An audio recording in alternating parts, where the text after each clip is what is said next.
Guys, आज के हमारे इस वीडियो में हम लोग फिल्टर फंक्शन के बारे में जानेंगे, जो कि एक डायनेमिक फंक्शन है और ऑफिस 365 ने इसको हाल में ही इंट्रोड्यूस किया है।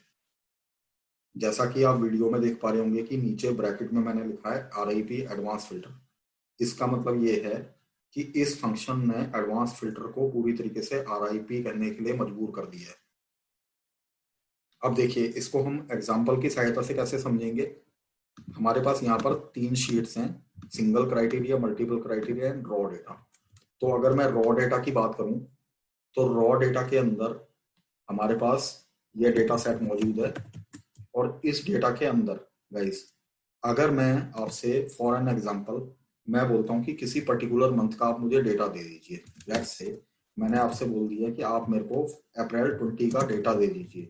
तो आप किस तरीके से ऐसे फिल्टर लगा के मुझे या तो इस तरीके से डेटा देंगे, या फिर एडवांस फिल्टर के थ्रू आप कैसे देंगे उसको आपने यहाँ पर। उसके लिए हमें क्या जरूरत होती है, एक इसके हेडर की जरूरत होती है।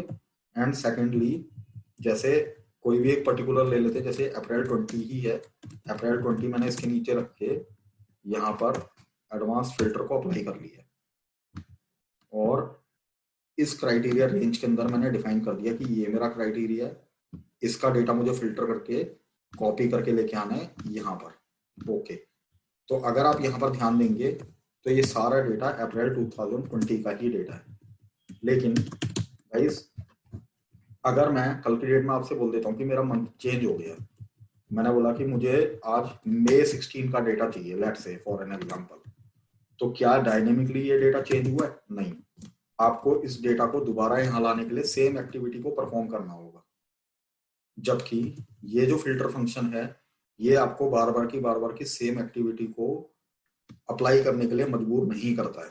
ये आप फंक्शन इतना डायनेमिक है कि इसको आप सिर्फ एक बार यूज करेंगे और जो भी यूजर होगा वो अपने क्राइटेरिया के बेसिस पर जैसे ही क्राइटेरिया चेंज करेगा उसके पास डिजायर्ड रिजल्ट मिल जाएगा। तो आइए इसको समझते हैं कि ये फंक्शन किस तरीके से काम करता है। तो देखिएगा, इस सिंगल क्राइटेरिया वाली शीट के अंदर, जैसा कि इस सिंगल क्राइटेरिया वाली शीट के अंदर गाइस, यहाँ पर मैंने ये क्या बोलते हैं, एक हमारे पास क्राइटेरिया है जिसको ड्रॉप डाउन के अंदर रखा गया है, जिसके अंदर हमारे पास ये मल्टीपल मंथ्स अवेलेबल है। इनके बेसिस पर हमें डेटा फिल्टर करके लेके आना है।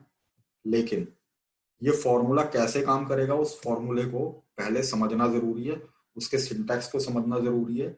और जैसा कि मैं अपनी हर वीडियो में बोलता हूँ कि कोई भी फॉर्मूला अप्लाई करने से पहले उसके सिंटैक्स को समझना बहुत जरूरी होता है। तो एक बार इसके सिंटैक्स को समझ लेते हैं कि फिल्टर फंक्शन का सिंटैक्स क्या कहता है। तो देखिए, फिल्टर जो फंक्शन है इसका सिंटैक्स होता है array comma include and then optional होता है इफ एम्प्टी। अब ये जो सिंटैक्स है, क्योंकि जब तक कि बंदा सिंटैक्स को नहीं समझेगा तब तक कि वो समझ ही नहीं पाएगा कि एक्चुअल में एरे क्या है, इंक्लूड क्या चीज है और इफ एम्प्टी क्या चीज है। तो इसको यहाँ पर डिफाइन कर देता हूँ। देखिएगा, इस एरे का मतलब होता है सोर्स डेटा रेंज, यानी कि आपको टोटल जो जितना भी आपका सोर्स है उस पूरे सोर्स को सिलेक्ट करना है। देन ये पूछता है इंक्लूड। इस इंक्लूड का मतलब क्या है? Particular range where criteria is lying. यानी कि अगर इसकी बात करी जाए तो इसका मतलब ये है, इंक्लूड का मतलब कि वो पर्टिकुलर रेंज जहां पर जो जिस क्राइटेरिया के बेसिस पर आपको ये डेटा फैच आउट करके लेके आना है, वो उस सोर्स डेटा में किस पर्टिकुलर रेंज के अंदर फॉल कर रहा है। एंड देन लास्टली ये बोलता है इफ एम्प्टी। तो ये ऑप्शनल होता है, इसके बदले में आप कोई सा भी टेक्स्ट लिख सकते हैं। वो मैं अभी जब एग्जांपल करूंगा तो वहां पर आपको समझा दूंगा कि ये क्या चीज है। तो आइए अब इस फंक्शन को यूज करके देखते हैं। तो देखिएगा, इस अगर मैं यहाँ पर बोलता हूँ फिल्टर, तो ये सबसे पहले अगर आप यहाँ पर देखेंगे इस फॉर्मूले के सिंटैक्स को, तो ये मुझसे एरे पूछ रहा है, जैसा कि मैंने यहाँ पर लिखा हुआ है और इसकी डेफिनेशन ये लिखी हुई है, source data range. Source data range का मतलब सोर्स डेटा हमारा कहाँ पर है? इस रॉ डेटा वाली शीट में। यानी कि ये पूरा का पूरा जो भी है ये मेरा एरे है। Fix it.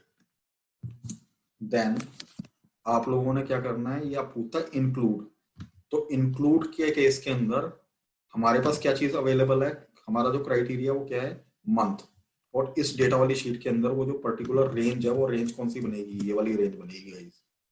इसको भी फिक्स कर दीजिए, एक इक्वल टू का साइन लगाइए और जहां पर भी आपका क्राइटेरिया है वहां ले जाके रख दीजिए and fix it as well, comma. अब ये आपसे पूछता है syntax if empty. If empty ये ऑप्शनल होता है, तो इसको डबल कोटेशन के अंदर, क्योंकि जैसा कि आप जानते ही हैं कोई भी टेक्स्ट वैल्यूज को अगर हमने अपने फॉर्मूले में दिखाना होता है तो उसको हम डबल कोटेशन के अंदर रखते हैं। तो जैसे अगर मैं यहाँ पर लिख देता हूँ नॉट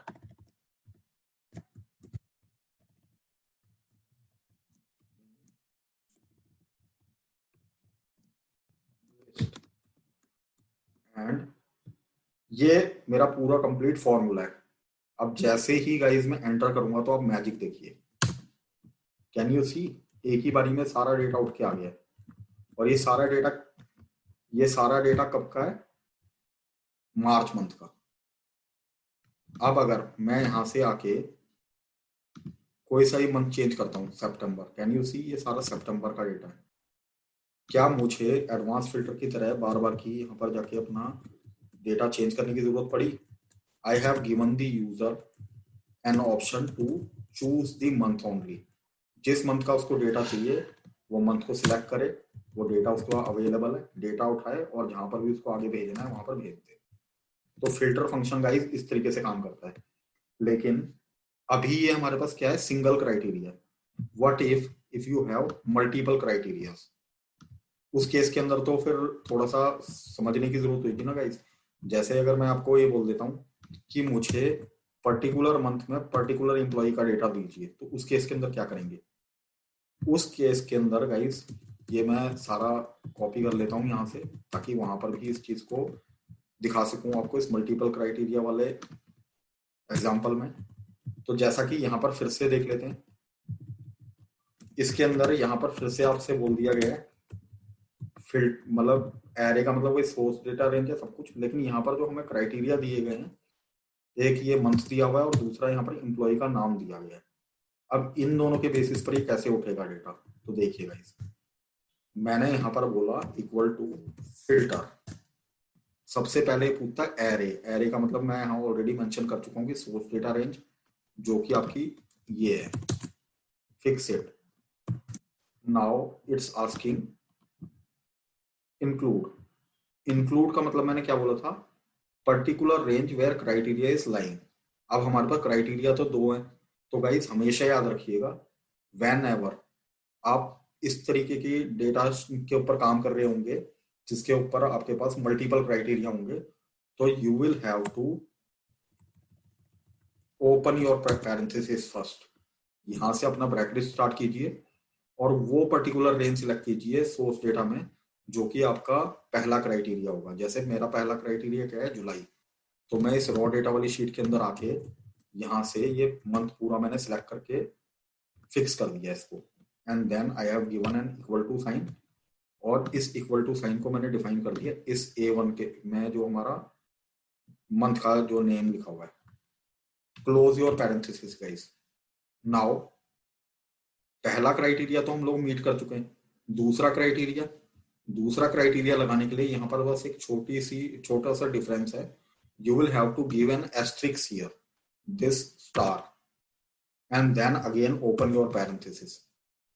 अब यानी कि हमारे पास अवेलेबल क्या चीज है, ये चीज बची है हमारे पास, चारू भारद्वाज। और ये जो चारू भारद्वाज है, जैसा कि आप जान सकते हैं कि कोई इंप्लॉय का ही नाम है, तो रॉ डेटा वाली शीट के अंदर ये इंप्लॉय वाली जो रेंज है, ये मेरी रेंज बन जाएगी। और इक्वल टू जो क्राइटेरिया है, वो क्राइटेरिया हमारा ये मल्टीपल वाली शीट के अंदर चारू भारद्वाज हो जाएगा। Fix it, close your parenthesis, then comma. Now again it's asking if empty. अगर एम्प्टी हो तो एम्प्टी के केस में तो हम यहाँ पर फिर से लिख देते हैं not in list. Now you have completed all your criterias and arguments. Hit enter and see the magic. Can you see we have again got the data for Charu Bhardwaj for the month of July. If you will change August This is the data for August, but again for Charu Bhardwaj. Now, if you want to see the data for month of August for any other employee, let's say if I am selecting Lalit Sharma, so this is the data for Lalit Sharma. So guys, can you see how dynamic this formula is? Do I have to again and again perform the same action by filter or advanced filter? No. This function has replaced everything and said them bye bye. उनको bye bye बोल दिया है इस function में। तो जितने भी बंदे ऑफिस 365 यूज करते हैं उनके लिए गाइस की एक डायनेमिक और बहुत अच्छा फंक्शन है। Try using this in your office, और वहां पर अगर आप ऑफिस 365 यूज कर रहे हो, इस फंक्शन के थ्रू डेटा उठा के लेके आ रहे हैं, तो this will be definitely appreciated. I hope guys आपको ये वीडियो काफी पसंद आई होगी। अगर वीडियो पसंद आई है तो इसको लाइक, सब्सक्राइब एंड शेयर जरूर कर दीजिएगा। अभी के लिए मैं आप लोगों से विदा लेता हूँ। Thank you very much for watching my video guys. Bye bye, take care and जय हिंद।